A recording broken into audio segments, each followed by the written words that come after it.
నమస్తే, welcome to విధాత. నేను ప్రతిభ. రాష్ట్రంలో లోక్సభ ఎన్నికల పోలింగ్ కు సమయం దగ్గర పడుతుంది. గెలుపై అధికార పార్టీ పూర్తి విశ్వాసంతో ఉన్న ప్రతిపక్ష పార్టీల నుంచి గట్టి పోటీనే ఎదుర్కొనాల్సిన పరిస్థితులు కనిపిస్తున్నాయి.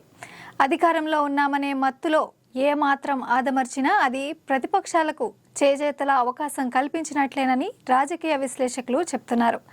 అసెంబ్లీ ఎన్నికల నాటికి ఇప్పటికీ రాజకీయ సమీకరణాల్లో భారీ తేడాలు కాంగ్రెస్కు కలిసొచ్చేవి. అయితే ప్రతిపక్షాల నుంచి పొంచి ఉన్న సవాళ్లను కాంగ్రెస్ ఎంత సమర్థవంతంగా ఎదుర్కొంటుందనే దానిపైనే కాంగ్రెస్ మెజార్టీలు ఆధారపడి ఉంటాయని అంటున్నారు. వలస పక్షులకు టికెట్లు ఇవ్వడం, పార్టీలో అంతర్గతంగా కొనసాగుతున్న గ్రూపుల సమస్య వంటి అంశాలను కాంగ్రెస్ పార్టీ పరంగా ఎదుర్కొనాల్సిన అంశాలుగా కనిపిస్తున్నాయి. ధరణి రద్దు, కాళేశ్వరం అవినీతి, ఫోన్ ట్యాపింగ్ సహా గత ప్రభుత్వ అక్రమాలపై కాంగ్రెస్ చెప్పిన మాటలు ఇంకా చర్యల రూపం దాల్చలేదు. మరోవైపు మిగిలిన గ్యారంటీల అమలు విషయంలో ప్రజలకు కాంగ్రెస్ భరోసా కల్పించాల్సిన అవసరం ఉన్నది. మరోవైపు బీఆర్ఎస్ మిగిల్చిన ఖాళీని బీజేపీ భర్తీ చేసుకోకుండా ఆ పార్టీ మత ఎజెండాను ఎలా తిప్పికొడతారన్నది కీలకంగా మారింది. ఇదే అంశంపై విధాత స్పెషల్ స్టోరీ. రాష్ట్రంలో ఇప్పటికే కాంగ్రెస్ కు ఆధిక్యత ఉన్నప్పటికీ అధికారంలోకి వచ్చామనే మత్తుతో ఏమాత్రం ఆదమర్చినా అధపాతాళానికి చేరుకుంటారనే చెప్పొచ్చు. అసెంబ్లీ ఎన్నికల్లో విజయం సాధించిన కాంగ్రెసే లక్ష్యంగా బీఆర్ఎస్, బీజేపీలు సకల ఆయుధాలను ప్రయోగిస్తున్నారు. ఈ రెండు పార్టీల ప్రయత్నాలు విఫలం కావాలంటే మారిన రాజకీయ పరిస్థితిలో ప్రజలను గెలుచుకునేందుకు కాంగ్రెస్ పార్టీ మరోసారి క్షేత్రస్థాయిలో పనిచేస్తే సానుకూల ఫలితాలు రానున్నట్లు కనిపిస్తుంది.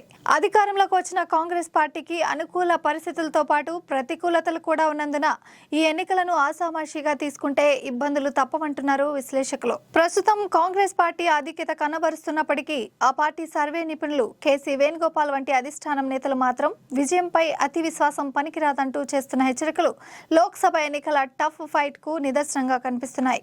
లోక్సభ ఎన్నికలపై కాంగ్రెస్ ధీమా.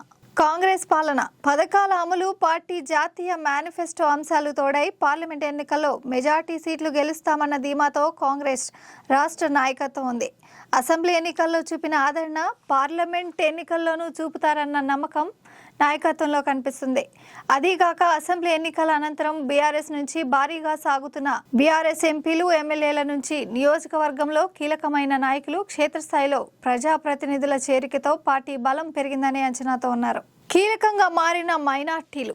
మొన్నటి ఎన్నికల్లో మైనార్టీలు అటు బీఆర్ఎస్, ఇటు కాంగ్రెస్ వైపు మొగ్గు చూపినప్పటికీ తాజాగా మారిన పరిస్థితుల్లో మైనార్టీల్లో కాంగ్రెస్ పై విశ్వాసం పెరుగుతుంది. బీజేపీపై వ్యతిరేకత నేపథ్యంలో పార్లమెంట్ ఎన్నికల్లో కాంగ్రెస్ కు దగ్గరవుతున్నారు. ఎంఐఎం చీఫ్ అసదుద్దీన్ ఓవైసీ తమకు కాంగ్రెస్ తో పొత్తు లేదని చెప్పినప్పటికీ అనధికారికంగా ఆ పార్టీతో కలిసి సాగుతున్నారన్న చర్చ రాజకీయ వర్గాల్లో జరుగుతుంది. అటు అవినీతి, ఫోన్ ట్యాపింగ్ కేసులలో పీకల లోతు కూరుకుపోయిన బీఆర్ఎస్ పార్టీ బీజేపీని ఎదుర్కొనే పరిస్థితి లేదని కాంగ్రెస్ వైపు మొగ్గు చూపుతున్నట్లు తెలుస్తుంది. ఇదే అంశంపై రాజకీయ వర్గాల్లో చర్చ జరుగుతుంది. కాంగ్రెస్ పార్టీకి మొదటి నుంచి దళిత, గిరిజన, ఆదివాసీలు గట్టి ఓటు బ్యాంకుగా కొనసాగుతుండగా తెలంగాణ ఏర్పాటు తర్వాత బీఆర్ఎస్ వైపు మొగ్గడంతో గత 2 పర్యాయాలు ఆ పార్టీ అధికారంలోకి వచ్చింది. ఇటీవలి అసెంబ్లీ ఎన్నికల్లో మెజార్టీ దళితులు కాంగ్రెస్ వైపు రావడం, మరికొందరు బీజేపీ వైపు ఆకర్షితులవడంతో బీఆర్ఎస్ ఆ మేరకు ఎన్నికల్లో నష్టపోయింది. ఇదిలా ఉండగా పార్లమెంట్ ఎన్నికల్లో కాంగ్రెస్ మాదిగలకు ఒక్క స్థానం కూడా కేటాయించలేదనే విమర్శలున్నాయి. తెలంగాణలో 80 లక్షల మంది మాదిగలు ఉన్నారు. కీలకమైన మాదిగలను కాంగ్రెస్ విస్మరించినందున ఆ పార్టీకి వ్యతిరేకంగా బీజేపీకి ఓటేయాలని ఎంఆర్పీఎస్ అధ్యక్షులు మందకృష్ణ మాదిగ పిలుపునిచ్చారు. అయితే కృష్ణ మాదిగ మాదిగల పక్షాన మాట్లాడినప్పటికీ బీజేపీకి మద్దతునివ్వడం విమర్శలకు తావిస్తోంది. కృష్ణ మాదిగను మాదిగలు విశ్వసిస్తే మొన్నటి అసెంబ్లీ ఎన్నికల్లోనే ఫలితాలు తారుమారయ్యేవని అంటున్నారు. ఈ విషయాన్ని గుర్తించి మాదిగలకు సముచిత స్థానం కల్పిస్తామని సీఎం రేవంత్ చెబుతున్నారు. ఇది ఏ మేరకు ఫలితమిస్తుందోననే చర్చ సాగుతుంది. బీఆర్ఎస్ అధినేత మాజీ సీఎం కేసీఆర్, ఆ పార్టీ నాయకులు కేటీఆర్, హరీష్ రావు తదితరులు కాంగ్రెస్ సర్కార్ పైన విమర్శలు తీవ్రం చేశారు.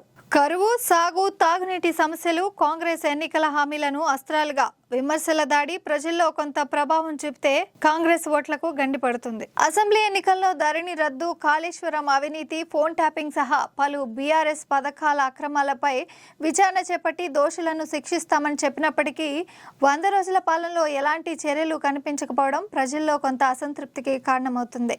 అసెంబ్లీ ఎన్నికల్లో కాంగ్రెస్, బీజేపీ, బీఆర్ఎస్లు సాధించిన ఓట్ల శాతం తాజా ఎన్నికల్లో మారితేనే ఆ పార్టీలు పెట్టుకున్న అంచనాలు ఫలించనున్నాయి.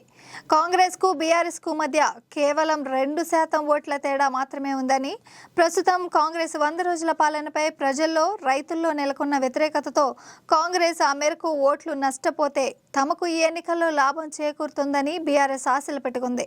గ్రేటర్ హైదరాబాద్ పరిధిలో ఒక్క సీటు గెలవని కాంగ్రెస్ మల్కాజ్గిరి, సికింద్రాబాద్, చేవెళ్ల స్థానాలను గెలవలేదని భావిస్తున్నారు. మహబూబ్ నగర్, నల్గొండ, వరంగల్, కరీంనగర్, ఖమ్మం, నిజామాబాద్, ఆదిలాబాద్లలో మెజార్టీ స్థానాలు గెలుచుకున్న కాంగ్రెస్ పార్లమెంట్ ఎన్నికల్లో లోక్సభ స్థానాల గెలుపుపై ధీమాగా ఉంది. అసెంబ్లీ ఎన్నికల అనంతరం రాష్ట్రంలో రాజకీయ సమీకరణలు వేగంగా మారుతున్నాయి. బీఆర్ఎస్ నుంచి కాంగ్రెస్ లోకి భారీగా సాగుతున్న వలసలతో ఆ పార్టీ బలహీన పడిందనే అంచనాతో ఉన్నారు. బీఆర్ఎస్ ఓటు బ్యాంకుకు భారీగా గండి పడిందని భావిస్తున్న కాంగ్రెస్ పార్టీ మెదక్, రంగారెడ్డి, హైదరాబాద్లలో ఎంపీ స్థానాల గెలుపుపై ఆశాభావంతో ఉంది. కాంగ్రెస్ కీలక నేత కేసీ వేణుగోపాల్ ఆదివారం హైదరాబాద్ లో నిర్వహించిన సమావేశంలో ఇదే అంశం చర్చకు వచ్చింది. బీజేపీతోనే పోటీ ఉన్నందున ఆ పార్టీని టార్గెట్ చేస్తూ ప్రచారం నిర్వహించాలని చెప్పినట్లు సమాచారం. ఇదే నిజమైతే బీఆర్ఎస్ నష్టపోయే అవకాశం కనిపిస్తుంది. 2019 లోక్సభ ఎన్నికల్లో ఎంఐఎం 1, కాంగ్రెస్ 3, బీఆర్ఎస్ 9, బీజేపీ 4 స్థానాలు గెలిచాయి.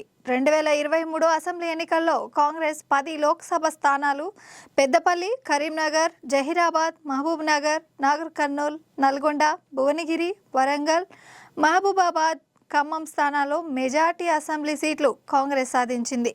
మల్కాజ్గిరి, మెదక్, చేవెళ్ల లోక్సభ స్థానాల పరిధిలో మెజార్టీ సీట్లు బీఆర్ఎస్ గెలుచుకున్నా అప్పటి ఓట్ల శాతం ఇప్పుడు ఉంటుందా అన్నది సందేహమే అంటున్నారు విశ్లేషకులు. ఇదిలా ఉండగా బీజేపీ కోణంలో 2018 ఎన్నికలతో పోలిస్తే 7% ఓట్ల నుంచి 14% మేరకు పెరిగిన బలంతో కనీసం 8 ఎంపీ సీట్లైనా గెలుస్తామని అంచనా వేస్తుంది.